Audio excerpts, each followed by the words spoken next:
好，来乡亲啊，继续来看这件吐血搁来放血，不是绝症，是牙周病。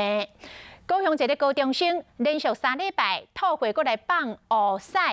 本地这个医护人员受讲是胃出血，但是用胃镜来检查，并无发现出血点。尾仔才发现讲，原来这个高中生有严重的牙周病，最近佫因为挂牙套，这个器官受到刺激，才一直来出血。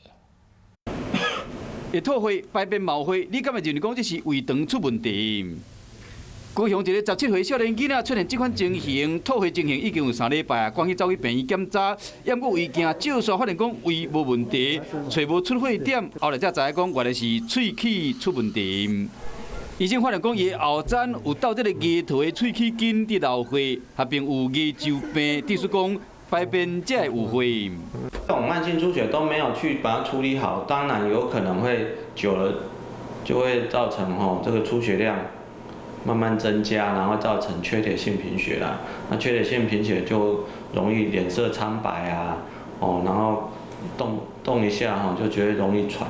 有牙周病，佮挂牙套，洗喙嘛真歹洗，所以讲会好喙齿环愈来愈恶化。那在做牙套之前也要去先检查看这个牙龈有没有慢性发炎、牙周病的现象。如果有，要先治疗好口腔清洁要做好，才去装牙套。本来抓准讲是胃肠出大问题，原来是气管出血尔。医生提醒讲，洗喙方式若无正确，物件调理无清气，就可能致使气管会发炎，这会真细致。